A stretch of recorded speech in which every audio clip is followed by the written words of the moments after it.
Hi buddies, నేను మీ Sundipenta girl. ఈరోజు మన జర్నీ వచ్చేసి మన శ్రీశైలం డ్యామ్. చాలా కూల్గా ఉంది వెదర్. టర్నింగ్స్లో అయితే కొంచెం స్లోగానే వెళ్ళాలి, ఘాట్ రోడ్ కాబట్టి చాలా కేర్ఫుల్గా ఉండాలి. ఇది నా ఫస్ట్ వాయిస్ ఇస్తున్నాను వీడియోకి. కొంచెం తప్పేమన్నా ఉంటే ఏమనుకోకండి, నెక్స్ట్ వీడియోలో క్లారిటీగా వాయిస్ ఇస్తాను. మన డ్యామ్లో చూసారా వాటర్ ఎంత తగ్గిపోయింది. ఇదే గేట్ అన్నమాట ఓపెన్ చేసేది. ఇక్కడ నుంచి అయితే లోపలికి అలో చేస్తారు. మామూలుగా అయితే డ్యామ్ గేట్స్ ఓపెన్ చేసినప్పుడు అయితే అలో చెయ్యరు. ఇప్పుడు డ్యామ్ గేట్స్ ఏం ఓపెన్ లేవు కాబట్టి మనకి చూడడానికి పర్మిషన్ కూడా ఇచ్చారు. చూసారా వాటర్, చూసారా ఎంత గ్రీన్గా ఉన్నాయి. సమ్మర్ కదా, చాలా తక్కువ ఉంది వాటర్. కింద కూడా ఏదో వర్క్ జరుగుతుంది. ఈ సైడ్లో చూసారా ఒకటి టన్నల్ లాగా కనిపిస్తుంది. మనకి ఇంతకు ముందు వర్షం పడినప్పుడు ఆ టన్నల్ వరకు అయితే నీళ్లు వచ్చేవి. ఇప్పుడైతే చాలా తగ్గిపోయాయి వాటర్. చూడండి అసలు ఎంత తక్కువ అయిపోయాయి వాటర్. అసలు ఎవరు ఫిషింగ్ వెళ్ళడానికి కూడా వాళ్ళకి వీలు లేదు. ఇదే మన పవర్ హౌస్. ఇప్పుడు వచ్చేసి మనం లింగాల గట్టుకు వెళ్తున్నాము కిందికి. ఇక్కడ చేపలు, ఎండు చేపలు అన్నీ అమ్ముతారన్నమాట. కిందికి వెళ్తే ఒకటి టెంపుల్ కూడా ఉంది ఇక్కడ అమ్మవారిది, మనం చూడొచ్చు. ఇక్కడ సైడ్లో చూడండి చేపలు, ఎండు చేపలు అన్నీ అమ్మేవాళ్ళు ఉన్నారు. ఈరోజు సండే కాబట్టి చాలా పబ్లిక్ కూడా ఉంది. అంటే సండే కొంచెం టూరిస్టులు శ్రీశైలం టెంపుల్కి దర్శనాని కోసమని చాలా మంది వస్తుంటారు.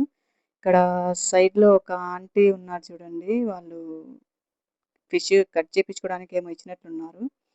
ఆంటీ చూడండి ఎట్లా కట్ చేస్తుందో. ఇక్కడ కొంచెం ఫ్రంట్కి వెళ్తే ఇక్కడ ఇంకో ఆంటీ ఉంది. నేను ఎప్పుడన్నా మనం డ్యామ్ దగ్గర చేపలు తీసుకోవడానికి వెళ్ళినప్పుడు ఈ ఆంటీ దగ్గరికే తీసుకొస్తాను. చాలా బాగా నీట్గా కట్ చేసి ఇస్తుంది. ఇక్కడ చూడండి ఎన్ని ఎండు చేపలు ఉన్నాయో. వీళ్ళు వైజాగ్ నుంచి ఎక్స్పోర్ట్ చేస్తారంట. కొన్ని ఏమో మన డ్యామ్ దగ్గరవే పట్టి ఎండబెట్టేసి అమ్మేస్తారు. ఇప్పుడు మనం చిన్నది బ్రిడ్జ్ ఉంది, ఆ బ్రిడ్జ్ దగ్గరికి వెళ్ళి మన టోల్ గేట్ ఉంది. టోల్ గేట్ తర్వాత ఇక్కడ ఫిష్ది కంపెనీ ఉంది ఒకటి, చేపలు అమ్మేది. కింద నుంచి మనం పాతాళ గంగకు కూడా వెళ్ళొచ్చు. టూరిస్టులు అందరు ఇక్కడే స్నానం చేయడానికి, పూజ చేసుకోవడానికి కూడా వస్తారు. చూసారా బ్రిడ్జ్, పెద్ద బ్రిడ్జ్ అది. మనం వెళ్ళాలంటే హైదరాబాద్కి వెళ్ళాలంటే అటు సైడ్ నుంచే వెళ్ళాలి. బస్సు కూడా ఇక్కడ ఆగుంది. ఇదే చూడండి టోల్ గేటు. హైదరాబాద్ నుంచి వచ్చే బస్సులన్నీ ఇక్కడే ఆగుతాయి. ఇప్పుడు మనం కిందికి వెళ్తున్నాము. ఇక్కడ సైడ్లో చూసారా ట్రాక్టర్ ఆగుంది, అదే ఫిష్ కంపెనీ. నేను ఇక్కడికే వచ్చి చేపలు తీసుకునేది. వాటర్ చూసారా అసలు బ్రిడ్జికి కింద బ్లాక్గా కనిపిస్తుంది. అక్కడి వరకు అయితే వాటర్ ఉండేవి. ఇప్పుడైతే మొత్తము ఎండిపోయింది కాబట్టి అసలు వాటర్ అస్సలు లేవు. మన ఫస్ట్ అయితే ఇక్కడ నీళ్ళు చాలా వరకు అసలు కార్లు వెళ్ళడానికి కూడా అసలు వీలు ఉండేది కాదు. పోయిన సమ్మర్లో ఫుల్ ఉండేవి వాటర్. కానీ ఇక్కడ ఇప్పుడు చూస్తే మటుకు వాటర్ ఏం లేవు. చాలా ప్లెజెంట్గా ఉంది వెదర్ కూడా. నేను వచ్చేసి ఊరికే సరదాగా అలా చూసి వెళ్దాం, చాలా రోజులైందని ఇటు వచ్చాను. సండే కాబట్టి పబ్లిక్ కూడా చాలా మందే ఉన్నారు. కొంతమంది వంట చేయించుకొని ఇక్కడే తినేసి వెళ్తారు. టూరిస్టులు వచ్చేవాళ్ళు టెంపుల్కి వెళ్ళేసి దర్శనం చేసుకొని మళ్ళీ ఇటే వస్తారు.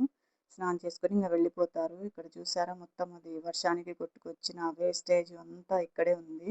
ఇది చూసారా క్లైమేట్, చూసారా ఎంత పీస్ఫుల్గా ఉందో. అక్కడ కనిపిస్తుంది చూడండి మనకి డ్యాము, శివలింగం, అంకుల్ ఎవరో కూర్చొని ఉన్నారు. ఇది మొత్తం క్లైమేట్ చూడండి ఎంత కూల్గా ఉందో. వాటర్ చూసారా ఎంత బాగుందో. నా మరిన్ని వీడియోస్ మీకు అప్లోడ్ చేస్తాను. నా ఛానల్ని సబ్స్క్రైబ్ చేయండి అండ్ ఫాలో చేయండి. Thank you.